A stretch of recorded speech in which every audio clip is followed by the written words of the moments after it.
Thank you, Hasan. All right. Have a good one. You too. Bye.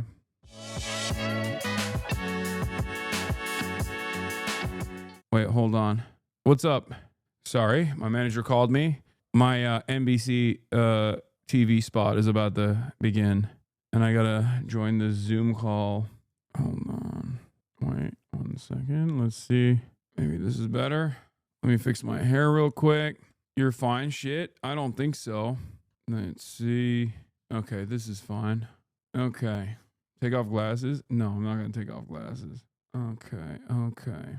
Wait, did I go into the wrong? Oh, no, I'm in the right place. All right. Hello? Hello, Hasan. What's going on? Hey, thanks a lot for being with us tonight, sir. I'm going to have audio check in, and we'll be with you momentarily. Okay. Hey, Hasan, it's audio. Can you hear us okay? Yeah, I can hear you guys. Can you hear me? Thank you. Loud and clear. Thank you. All right, perfect. Hi, Hasan. This is Liz, the producer in the control room. How are you? Hi, I'm good. I'm live right now. Oh, perfect. Hello. Thank you so much for joining us. Oh, thank you for having me. So we are in a short commercial break, and after that, we will be the first thing out of the commercial break. Okay, perfect. Chat, look at this.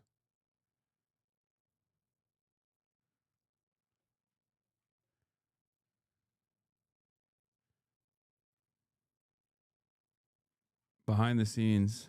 Can they see your comments? No, they can't see your comments. Hey, welcome back. Now to this developing story that You can stand by. We're in the segment now. popular left-wing Twitch streamer and YouTuber Hasan Piker says he was detained at a U.S. airport for hours this weekend and questioned by U.S. Customs and Border Protection about his political beliefs, specifically on Gaza and President Trump. Now, he posted about it on X, saying, quote, "It wasn't that bad, but very strange experience overall, though." And Piker's post seems to have caught the attention of the Department of Homeland Security, who replied by saying, and I quote, lying for likes. Now, we reached out to the DHS for comment. They told us, and again, quote, "This is nothing but lying for likes." Hasan Piker joins us right now live. Hasan, let's start right there with the DHS's response. Lying for likes, calling it routine.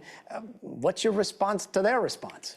I find it really strange that they consider asking questions that are very specific about my political commentary in general, as it pertains to Israel-Palestine, but also specifically around my loyalty to the current administration and Donald Trump, as to be a part of a routine inspection. I don't know if this is the Department of Homeland Security admitting that this is now going to be a routine part of the process at the point of entry into the country for American citizens, or I don't know what they're actually trying to say at all, because they did not deny that they actually detained me. They openly stated that they did that and also released me after questioning.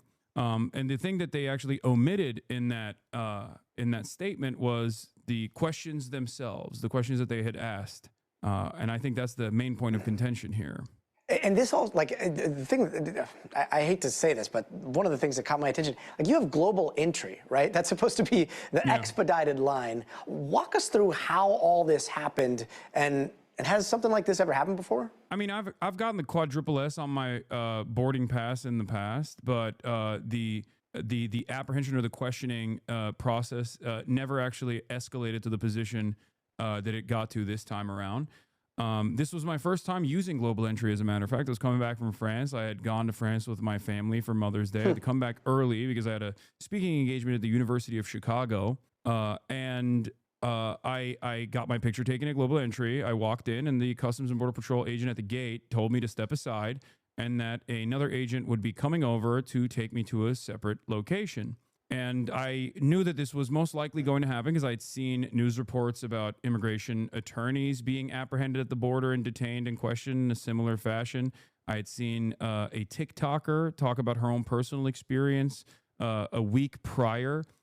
She also had global entry. And basically, I knew what was up. I knew what was coming. I suspected this would most likely happen. And given that I have immense privilege being a public personality and also having enough financial security to potentially go through a long and arduous legal process, I wanted to see where this line of questioning would go, this line of inquiry would go, instead of immediately exercising my Fifth Amendment rights. And they took me to a detention area. I was surrounded by terrified families sitting on a bunch of pews. And I asked around to see if any of them actually had American passports. People around me said they did not. There was an old lady in a wheelchair, and agents coming in and out of this other room with passports in hand, telling the people slowly but surely that they could leave, that they were cleared to leave. And then another agent came out and said my name. They walked me into this back room with these 2 metal stools. Everything was bolted down. I sat down on the chair that I assume is normally reserved for the lawyer on the corner. And in the process, they started asking me a bunch of questions. It was obvious. It felt like they knew who I was, given the line of questioning was very specific. It started off with like, what are you doing in Chicago? Things of that nature, pretty basic, boring stuff.